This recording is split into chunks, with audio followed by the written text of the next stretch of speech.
사무엘하 2장 1절부터 7절 본문을 통해 어디로 가리이까라는 제목으로 하나님의 말씀을 증거하겠습니다. 여러분, 제가 한 가요 가사를 읽어드리겠습니다. 이 가요의 제목이 무엇일까요? 인생은 나그네 길, 어디서 왔다가 어디로 가는가. 구름이 흘러가듯 떠돌다 가는 길에 정일랑 두지 말자. 미련일랑 두지 말자. 인생은 나그네 길, 구름이 흘러가듯 정처 없이 흘러서 간다. 인생은 벌거숭이, 빈손으로 왔다가 빈손으로 가는가. 인생은 나그네 길, 어디서 왔다가 어디로 가는가. 제목은 인생은 나그네 길, 가수는 최희준입니다. 당시에 한국에서 최고의 대학을 나온 사람이 이 가수가 됐다 그래서 화제가 됐고, 가족들에게도 굉장히 관계가 좋지 않게 되었다고 합니다. 그런데 그의 이 노래를, 가사를 우리가 생각해 보면 참 깊은 의미를 담고 있는 것 같습니다. 인생이 나그네 길이라고 여러분 동의하십니까? 어디서 왔는지 어디로 가는지 그러한 아주 철학적인 종교적인 질문을 했습니다. 근데 이분이 나중에는 하나님을 믿고 신앙생활을 합니다. 근데 이때는 하나님을 몰랐죠. 그런데 그의 어머니는 교회를 다니셨기 때문에 아마도 그러한 신앙적 배경에서 인생에 대해서 고민했지만 답은 찾지 못한 것입니다. 그래서 어디로 와서 어디로 가는가 거기에 대한 고민을 이 가요로 담아서 노래를 부른 것이죠. 근데 여기서 조금 더 우리가 하나님과의 관계가 있는 사람이라면 다윗처럼 질문할 수 있습니다. 다윗의 질문은 무엇입니까? 어디로 가야 합니까? 인생은 어디로 와서 어디로 가는 것입니까? 라고 하나님께 묻는 신앙의 기도를 하나님 앞에 드린 것입니다. 지난주에 살펴본 것처럼 사울 왕과 그의 아들 요나단이 죽었습니다. 다윗은 이제 더 이상 사울의 위협을 받지 않아도, 걱정하지 않아도 되었습니다. 그리고 이제 이스라엘 땅으로 돌아가서 왕으로 등극할 수 있게 되었습니다. 그런데도 다윗은 자기 마음대로 하지 않습니다. 그리고 왕이 되는 모든 과정을 하나님께 맡기고 그분께 여쭙고 순종하고 있습니다. 다윗이 하나님 앞에 뭐라고 여쭙는지 오늘 본문 사무엘하 2장 1절 말씀 함께 읽겠습니다. 그 후에 다윗이 여호와께 여쭈어 아뢰되 내가 유다 한 성읍으로 올라가리이까. 거기까지입니다. 다윗의 첫 번째 기도는 무엇이었습니까? 내가 유다 한 성읍으로 올라가리이까? 올라가도 되겠습니까? 라는 것입니다. 지금 다윗은 사울을 피하여 블레셋에서 망명 생활을 하고 있었습니다. 사무엘상 27장을 보면 다윗이 이렇게 말합니다. 내가 후일에는 사울의 손에 붙잡히리니 블레셋 사람들의 땅으로 피하여 들어가는 것이 좋으리로다. 사울이 이스라엘 온 영토 내에서 다시 나를 찾다가 단념하리니 내가 그의 손에서 벗어나리라 하고 고백하며 블레셋으로 가서 이제까지 살아왔습니다. 그런데 이제 사울이 죽었습니다. 그래서 이스라엘로 돌아가는 것은 너무나 당연한 일입니다. 그런데 하지만 다윗은 이 일을 먼저 하나님께 묻고 하나님의 구체적인 인도를 받기를 원했습니다. 그러니까 사울이 죽은 뒤에 다윗이 가장 먼저 한 일은 하나님께 묻는 것이었습니다. 기도였습니다. 다윗은 여론을 조작하거나 군사 조직을 만들거나 전략을 세우지 않고 하나님께 먼저 기도했습니다. 그때 하나님이 주신 응답이 무엇입니까? 유다의 한 성읍으로 돌아가라는 것이었습니다. 다윗이 아직 이스라엘 12지파의 전폭적인 지지를 받지는 못했습니다. 그래서 일단 다윗이 속한 유다 지파를 중심으로 모여서 다른 11지파, 아직도 사울을 지지하는 11지파를 견제해야 했습니다. 그래서 하나님께서 유다 성읍으로 올라가라고 가르쳐 주셨습니다. 사울 왕과 다윗 왕은 이스라엘의 초대 왕과 두 번째 왕이었지만 매우 대조되는 인물들이었습니다. 사울 왕은 항상 자기 자신과 백성들을 만족시키기 위해서 예를 썼습니다. 하지만 하나님의 뜻을 묻는 일에는 소홀했습니다. 그래서 사무엘상 15장 22절을 보면 사무엘이 그런 사울을 향하여 말씀하십니다. 여호와께서 번제와 다른 제사를 그의 목소리를 청종하는 것을 좋아하신 같이 좋아하시겠나이까?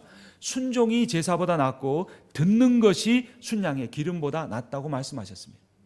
아무리 화려한 예배를 드리고 아무리 멋진 설교를 하고 아무리 멋진 찬양을 하고 아무리 깊은 기도를 해도 하나님의 뜻을 진정으로 묻고 응답해 주신 하나님의 뜻으로 살려는 그러한 순종이 없으면 안 된다는 것입니다. 이것이 사울의 실패의 가장 큰 원인이었습니다. 그런데 성경에 보면 또 한 명의 사울왕과 같은 사람이 있습니다. 아하시아 왕이었습니다. 그는 그가 병들었을 때 하나님께 묻지 않고 바알세붑에게 자신의 미래를 물었다가 하나님의 심판을 받아 죽습니다. 여러분, 한 여론조사에 보면 이제 연말이죠. 신년이 다가오죠. 그러면 신앙생활하는 사람들, 교회를 다닌 사람들 중에 점을 보는 사람들이 꽤 있다고 합니다. 비즈니스를 하는 사람 중에는 내가 이 일을 해야 되는가 말아야 되는가, 어떤 업종을 구해야 되는가, 크리스찬 국회의원인데 내가 이번 출마해도 되는가, 어떤 지역구로 가는가를 영한 점쟁이를 찾아가서 묻는 크리스찬들이 있다고 하는 것입니다. 그런 사람들은 크리스찬이라고 말하기도 어려운 것입니다. 아하시아 왕도 마찬가지였습니다. 아하시아가 다락에서 난간에서 떨어졌습니다. 그래서 병들었습니다. 그러자 사자를 바알세붑 그 사제에게 보내어서 내 병이 낫겠는가를 물었습니다. 그때 하나님께서 엘리야 선지자를 통하여 아하시아에게 말씀하십니다. 너희는 어찌하여 이스라엘에 참 신이 없어 우상에게 가서 너의 병에 대해서 물었느냐? 네가 하나님께 묻지 않고 우상을 의지했으므로 내가 반드시 죽으리라 말씀하셨습니다. 그래서 열왕기하 1장 17절을 보면 왕이 엘리야가 전한 여호와의 말씀대로 죽고 그가 아들이 없으므로 여호람이 그를 대신하여 왕이 되니 유다 왕 여호사밧의 아들 여호람의 둘째 해였더라라고 말하고 있습니다. 여러분, 신앙생활이란 하나님의 뜻을 묻고 그 응답에 대해 순종해 가는 과정입니다. 그리고 하나님은 기도를 통해 묻는 자에게 응답하실 뿐만 아니라 그에게 지혜와 능력을 주십니다. 누가복음 11장 9절은 이하는 이렇게 말합니다. 내가 또 너희에게 이르노니 구하라 그러면 너희에게 주실 것이요 찾으라 그러면 찾아낼 것이요 문을 두드리라 그러면 너희에게 열릴 것이니 구하는 이마다 받을 것이요 찾는 이는 찾아낼 것이요 두드리는 이에게는 열릴 것이니라. 너희 중에 누가 아버지 된 자로서 아들이 생선을 달라 하는데 생선 대신에 뱀을 주며 알을 달라 하는데 정갈을 주겠느냐? 하물며 하늘에 계신 너희 아버지께서 좋은 것으로 주시지 아니하겠느냐? 너에게 성령을 충만히 부어 주시리라 라고 말씀하고 있습니다. 여러분, 문제를 갖지 않고 살아가는 사람은 없습니다. 어려움을 겪지 않고 살아가는 사람은 없습니다. 모든 사람이 문제가 있고 어려움을 겪는데 그때 두 부류로 갈라지는 것입니다. 자기의 지혜와 경험과 그런 생각을 가지고 그것을 이겨나가려고 하고 극복해 나가려고 하고 그것이 해결되면 내가 하나님 앞에 더 충성하겠습니다. 하나님 앞에 더 헌신하겠습니다라고 말하는 사람이 있습니다. 그러나 그 문제가 해결되지 않고 어려움이 그대로 있음에도 불구하고 그 자리에 딱 엎드려서 하나님 앞에 간구하는 사람들이 있습니다. 예레미야 33장 2절 3절은 이렇게 말합니다. 이를 행하시는 여호와 그것을 만들며 성취하시는 여호와 그의 이름을 여호와라 하는 이가 이와 같이 이르시도다. 너는 내게 부르짖으라. 내가 내게 응답하겠고 내가 알지 못하는 크고 은밀한 일을 내게 보이리라. 아멘. 여러분, 하나님께 부르짖어 보셨습니까? 하나님 앞에 내 온 마음을 쏟아내며 하나님 어떻게 해야 됩니까? 하나님 어떤 길로 가야 합니까? 하나님 언제입니까? 하나님 누구를 통해서입니까? 라고 하나님 앞에 부르짖고 계십니까? 하나님께서는 부르짖는 자에게 반드시 응답해 주십니다. 근데 더 놀라운 것은 네가 구하지 않는 크고 비밀한 일을 너희에게 알려주시겠다고 말씀하시는 겁니다. 그러니까 우리 인생에 있는 어려움이나 난관은 그것이 하나의 통로입니다. 우리가 살아계신 하나님을 만나는 통로이고 하나님께서 이 우주를 창조하실 때 갖고 계셨던 그 계획을 깨닫는 통로이고 하나님이 죄인 중에 괴수와 같은 나를 구원해 주시고 하나님의 백성으로 삼으신 목적이 무엇인지, 내 인생을 통하여 이루기를 원하시는 사명이 무엇인지를 깨닫게 하시는 통로입니다.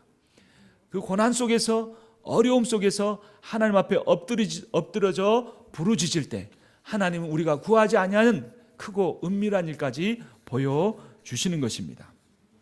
다윗은 하나님께서 이미 유다 성읍으로 올라가라고 응답해 주셨음에도 불구하고 다시 묻습니다.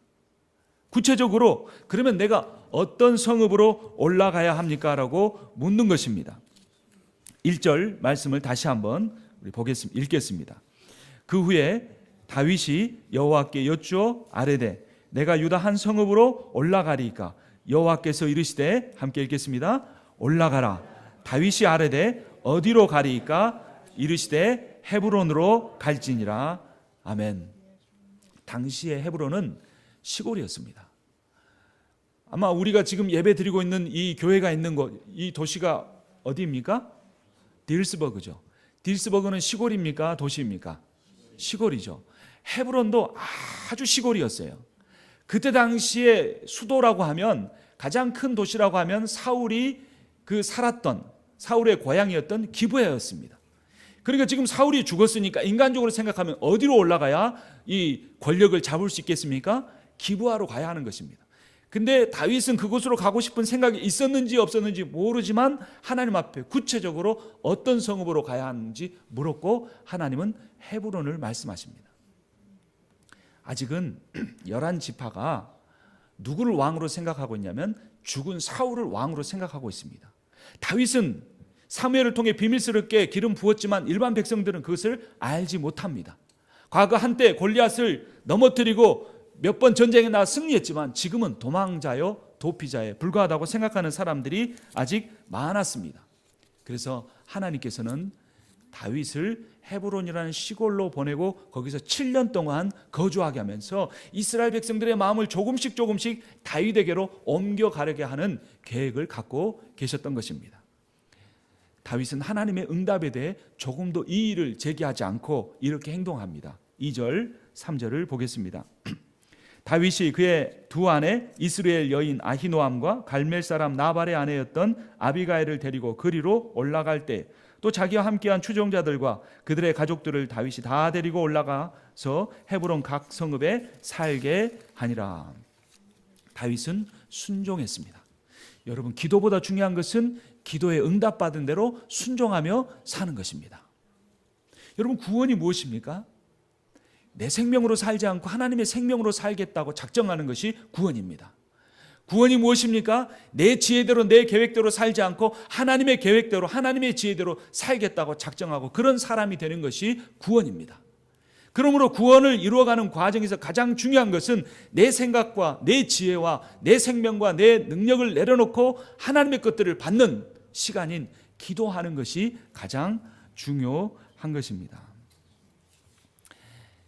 다윗은 사무엘에 의해서 비밀리에 왕으로 세움을 받았지만 아직 그가 모든 백성들에게 알려져 있지 않고 그가 왕으로 세워졌다는 사실은 많은 사람들이 알지 못했습니다. 그래서 하나님께서 헤브론으로 가게 하시고 6절과 7절을 보면 11지파까지 포함되지는 않았지만 다윗이 속한 지파인 유다 지파에 의해서 왕으로 세움받는 것을 볼 수 있습니다. 6절과 8절 말씀, 6절부터 7절 말씀을 보겠습니다. 자기 사람들에게 이르되 내가 손을 들어 여호와의 기름 부음을 받은 내 줄을 치는 것은 여호와께서 금하시는 것이니 그는 여호와의 기름 부음을 받은 자가 됨이니라 하고 다윗이 이 말로 자기 사람들을 금하여 사울을 해하지 못하게 하니라. 사울이 일어나 굴에서 나가 자기 길을 가니라. 사무엘상 24장 6절과 7절에 기록된 말씀입니다. 그때 다윗은 사울을 죽일 수 있었음에도 불구하고 죽이지 않았습니다. 하나님의 뜻을 신뢰하면서 나를 이전에 하나님이 기름 부어 세우신 분이 하나님이시므로 하나님의 때 하나님의 방법에 의해 왕으로 세워질 것을 그가 원했던 것입니다. 그리고 이제 때가 되어서 다윗이 유다 지파에서 왕으로 세움을 받습니다. 오늘 본문 사무엘하 2장 4절과 5절입니다. 유다 사람들이 와서 거기서 다윗에게 기름을 부어 유다 족속의 왕으로 삼았더라. 어떤 사람이 다윗에게 말하여 이르되 사울을 장사한 사람은 길르앗 야베스 사람들이니라 하매 유다 지파에 의해서 왕으로 세움을 받았습니다. 그래서 이제 다윗이 조금은 안심할 수 있었을 것입니다. 내가 한 지파에 의해서라도 왕으로 세움을 받았구나. 그런데 그때 한 소식이 들려옵니다. 사울과 가장 친했던 길르앗 야베스 사람들이 사울을 그의 아들 요나단을 데려다가 그의 시신들을 가지고 장사를 지냈다는 것입니다. 만약 여러분이 다윗이라면 그때 어떻게 행동하겠습니까? 길르앗 야베스 사람들을 벌 줄 수도 있었을 것입니다. 그러나 다윗은 그렇게 행동하지 않습니다. 과거에 그가 사울을 죽일 수 있었던 기회가 있었음에도 불구하고 죽이지 않았던 것처럼 길르앗 야베스 사람들을 향하여서도 이렇게 행동합니다. 5절 말씀 한 목소리로 읽겠습니다. 다윗이 길르앗 야베스 사람들에게 전령들을 보내 그들에게 이르되 너희가 너희 주 사울에게 이처럼 은혜를 베풀어 그를 장사하였으니 여호와께 복을 받을지어다. 아멘. 이 길르앗 야베스는 사울이 살아있을 때 왕이 된 다음에 처음으로 승리를 거둔 지역입니다. 그때 암몬 사람들이 쳐들어왔습니다. 그리고 길르앗 야베스 장로들을 모아놓고 너희들의 눈을 빼어 나에게 주면 너희들과 화친하겠다 하고 겁을 주었던, 모욕했던 사람들입니다. 그때 왕이 되었던 초짜 왕이었던 사울이 성령으로 충만해서 일어나 분노하며 길르앗 야베스 사람들을 암몬 사람의 칼에서 구원하여 주었습니다. 그러므로 그런 사울의 큰 은혜를 입었던 이 길르앗 야베스 사람들이 사울 왕을 장사 지내준 것은 당연한 일이었습니다. 하지만 다윗의 입장에서는 이미 죽어버린 사울에게 충성을 다하는 그 사람들이 보기에 좋지 않았을 수도 있었습니다. 하지만 다윗은 그렇게 하지 않고 그들을 선대하였을 뿐만 아니라 이렇게 말을 합니다. 6절 말씀입니다. 너희가 이 일을 하였으니 이제 여호와께서 은혜와 진리로 너희에게 베푸시기를 원하고 나도 이 선한 일을 너희에게 갚으리니 이제 너희는 손을 강하게 하고 담대히 할지어다. 너희 주 사울이 죽었고 또 유다 족속이 내게 기름을 부어 그들의 왕으로 삼았음이니라 하니라. 여호와께서 은혜와 진리로 너희에게 베푸시기를 원한다고 말씀했는데 이 은혜라는 단어가 헤세드입니다. 우리가 앞서서 읽었던 길르앗 야베스 사람들이 사울에게 은혜를 베풀었다는 그 단어도 헤세드라는 단어입니다. 헤세드는 충성스러운 사랑을 의미합니다.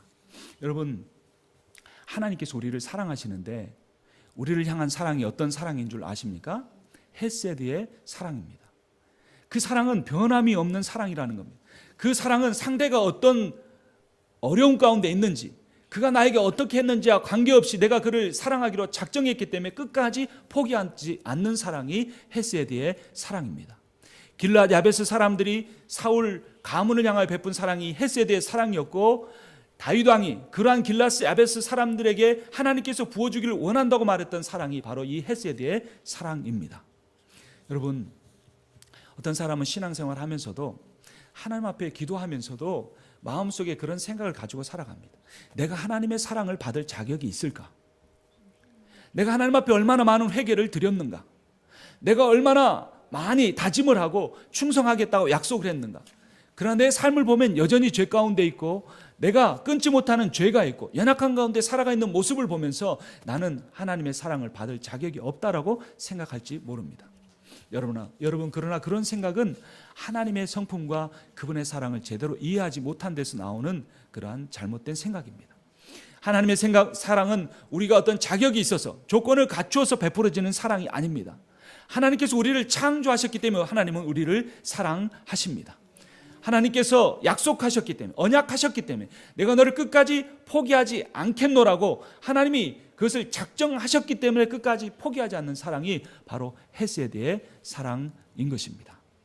하나님께서 나를 끝까지 포기하지 아니하시고 사랑하시고 결국에는 하나님께서 나를 기뻐하시는 사람, 원하시는 사람으로 믿으시는 여러분들이 되기를 주님의 이름으로 축원합니다. 다윗은 왕이 되어서도 힘을 행사하기보다 하나님의 지혜를 구했습니다. 백성에게는 이해와 사랑을 베풀었습니다. 하나님의 헤세드의 사랑을 그들에게 축복해 주었습니다. 다윗은 기도와 자비를 통해 그가 하나님께서 세우신 왕이고 백성들에게 그 하나님의 헤세드의 은혜를 베풀 왕임을 보여주었습니다. 그리고 그 자신이 사울에 대해서 반역자가 아니고 그의 계승자임을 하나님의 헤세드의 사랑을 통해 보여주었습니다. 여러분, 기도하는 사람은 어떤 사람일까요? 기도하는 사람은 사랑하는 사람입니다. 하나님께 기도하는 사람은 사람의 마음도 헤아릴 줄 압니다. 기도하는 사람은 절대 독불 장군처럼 행동하지 않고 다른 사람을 배려합니다. 기도하는 사람은 사람을 나누지 않고 사람들을 화합하게 만드는 것입니다. 그러니까 내가 하나님의 영에 붙잡혀서 기도하는 사람인가 아닌가는 이러한 다윗의 모습을 내가 닮아가고 있는가 그렇지 않은가를 보면 알 수 있습니다. 기도가 결코 나를 기도하지 않는 사람과 무엇인가 다른 신령한 공중에 붕붕 떠 날아다니는 사람처럼 만드는 것이 아닙니다. 기도는 나를 더욱더 겸손하게 만들고, 기도는 더욱더 십자가만 의지하게 만들고, 기도는 더욱더 내가 받아들일 수 없는 사람, 내가 끝까지 충성스럽게 사랑할 수 없는 사람을 끝까지 참고 견디며 사랑하게 만드는 것이 기도의 힘입니다. 다윗은 기도를 통해 내가 어디로 가야 할지를 물을 뿐만 아니라 내가 누구를 사랑해야 하는지, 내가 어떻게 사랑하는지를 배우고 그대로 실천하는 참 지혜의 사람이었던 것입니다. 빌립보서 2장 3절 4절은 이렇게 말합니다. 아무 일에든지 다툼이나 허용으로 하지 말고 오직 겸손한 마음으로 각각 자기보다 남을 낮게 여기고 각각 자기 일을 돌볼 뿐더러 또한 각각 다른 사람들의 일을 돌보아 나의 기쁨을 충만하게 하라.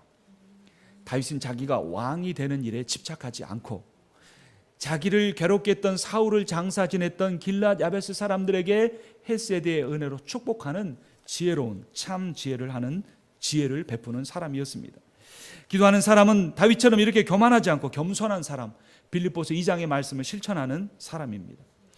미가서 6장 8절은 또한 이렇게 말합니다. 사람아, 주께서 선한 것이 무엇임을 내게 보이셨나니 여호와께서 내게 구하시는 것은 오직 정의를 행하며 인자를 사랑하며 겸손하게 내 하나님과 함께 행하는 것이 아니냐라고 반문하고 있습니다. 참 신앙이 무엇입니까? 참 기도가 무엇입니까? 겸손하게 하나님과 행하는 것, 하나님 말씀대로 순종하는 것입니다. 기도하는 사람은 사람들을 분열시키지 않고 하나가 되게 합니다. 요한복음 17장 11절을 보면 나는 세상에 더 있지 아니하오나 그들은 세상에 있사옵고 나는 아버지께로 가옵나니 거룩하신 아버지여 내게 주신 아버지의 이름으로 그들을 보존하사 우리와 같이 그들도 하나가 되게 하소서. 예수님의 마지막 겟세마네 동산의 유언적 기도였습니다. 예수님의 영으로 예수님께 주권에 붙잡혀 기도하는 사람, 이처럼 하나 되게 만드는 기도를 하는 사람, 하나 되는 순종의 삶을 베푸는 사람입니다. 여러분, 다윗처럼 어디로 가야 합니까? 라고 주님께 물으시기를 바랍니다. 그런데 사실 성경에서 보면 우리가 어디로 가야 할지를 정확하게 가르쳐 주고 있습니다. 그것은 바로 기도의 길이고 십자가의 길입니다. 그 십자가의 길을 따르려고 하는 마음이 내 안에 부족할 때 하나님이 이미 사인을 주셨음에도 불구하고, 응답을 주셨음에도 불구하고 거기에 순종하지 않고 하나님 앞에 온전한 믿음을 가지고 기도하지 못하게 되는 것입니다. 마태복음 16장 24절 이하는 이렇게 말합니다. 이에 예수께서 제자들에게 이르시되 누구든지 나를 따라오려거든 자기를 부인하고 자기 십자가를 지고 나를 따를 것이니라 라고 말씀합니다. 그리스도인의 삶은 어떤 길을 가는 겁니까? 십자가의 길을 가는 것입니다. 자기를 부인하는 삶을 사는 것입니다. 그 길을 가지 않는 사람은 목숨을 위하여, 자기 목숨을 위하여 살 것입니다. 그런데 이어지는 말씀에서 25절에서 이렇게 말합니다. 누구든지 제 목숨을 구원하고자 하면 잃을 것이요 누구든지 나를 위하여 제 목숨을 잃으면 찾으리라. 여러분, 신앙생활이 어렵습니까? 쉽습니까? 어렵습니다. 자기 목숨을 자기 힘과 지혜로 얻으려고 하면 어떻게 된다고요? 잃는다 그랬습니다. 하나님의 말씀입니다. 그런데 누구든지 나를 위하여 제 목숨을 잃으면 영생을 얻는다라고 말하고 있습니다. 내 목숨을 내려놓을 정도로 각오하고 기도하고 순종해야 목숨을 얻는다는 것입니다. 그런데 이것이 어려운 것처럼 보이지만 사실은 쉽습니다. 왜 그렇습니까? 여러분, 자기 힘으로 자기 목숨을 얻으려고 하는 것이 쉽습니까? 아니면 주님이 목숨을 나에게 영생을 주시는 것이 쉽습니까? 주님이 그분의 권능과 지혜로 그분의 생명을 주시는 것이 쉬운 것이죠. 근데 그 쉬운 길을 사람들은 가지 않고 자기 지혜와 능력으로 자기 목숨을 유지하려고 사는 그 어려운 길을 갑니다. 정말로 어려운 길입니다. 정말로 외로운 길입니다. 정말로 갈증이 영원히 마르지 않는 바닷물을 퍼마실수록 갈증이 심해지는 것 같은 영적인 갈급함 가운데 사는 길이 자기 힘으로 자기 목숨을 구하는 길입니다. 이어서 예수님 말씀하십니다. 사람이 만일 온 천하를 얻고도 제 목숨을 잃으면 무엇이 유익하리요? 사람이 무엇을 주고 제 목숨과 바꾸겠느냐? 여러분, 우리가 아무리 열심히 일한들, 아무리 노력한들 천하를 얻겠습니까? 미국 땅에 유명했던 그러한 재벌들처럼 그 정도의 부나 권세를 가질 수 있겠습니까? 1000만분의 1, 1억만분의 1도 우리가 다 쥐지 못하고 인생을 맞이할 것입니다. 그런데 그런 것과 천하와도 우리의 목숨을 바꿀 수 없는데 그런 것과 우리의 목숨을 바꿀 수 있겠느냐라는 것입니다. 그러면 우리는 주님 앞에 물어야 합니다. 주님, 어디로 가야 합니까? 주님, 이번 주에는 무슨 일을 해야 됩니까? 주님, 저에게 맡겨진 사명에 합당한 내가 어떤 삶을 살아야 하는가 주님께 물으면서 가야 하는 것입니다. 예수님께서 바로 그런 길을 가신 분이었습니다. 그분은 단 한 번도 자신의 뜻대로 자기의 인생길을 가지 않고 모든 것을 하나님 앞에 물으며 그 응답대로 살았습니다. 마가복음 1장 35절을 보면 새벽 아직도 밝기 전에 예수께서 이르는 한적한 곳으로 가사 거기서 기도하시더니 라고 말합니다. 예수님이 거기서 기도하시고 기도가 끝나자마자 제자들이 몰려와서 사람들이 지금 예수님께 어젯밤에 고쳐주었던 그 많은 사람들이 또 다른 사람 데리고 왔습니다. 이제 성공했습니다 라고 말하는데 우리가 다른 마을로 가자. 우리가 전도하러 내가 이곳에 왔느니라고 주님이 말씀하십니다. 하나님이 그 새벽에 기도할 때 다른 마을로 가라고 하시기 때문에 그렇게 순종해 가신 것입니다. 예수님은 자기를 대적하는 사람들, 자기를 배반했던 사람까지 다 포용하시고 그들을 위하여 십자가에 죽으셨습니다. 누가복음 23장 34절을 보면 예수께서 이르시되 아버지 저들을 사하여 주옵소서 자기들이 하는 것을 알지 못함이니라 하시더라. 자기를 십자가에 못 박고 조롱하는 그들을 위하여 기도하시고 그들의 죄를 사하기 위하여 십자가에 죽으신 분이 예수 그리스도십니다. 그리고 우리는 그 예수님이 가셨던 십자가의 길을 가는 것입니다. 그러므로 신앙생활이란 쉬운 것 같지만 참 어려운 일입니다. 세상에서 가장 힘든 일이 자기 삶에 대한 자기 주권을 내려놓는 것입니다. 내 인생이 어디로 가야 할지를 내가 결정하는 것이 아니라 하나님께 맡기고 그분께서 나에게 가르쳐 주시는 대로 순종해 가는 길이기 때문에 너무나 어려운 일입니다. 그런데 일단 맡기기만 하면, 주님 앞에 엎드려 기도하기만 하면 주님께서 구체적으로 가르쳐 주시고 가르쳐 준 그 길을 따라 순종해 갈 수 있는 능력과 지혜까지 주시기 때문에 쉬운 것입니다.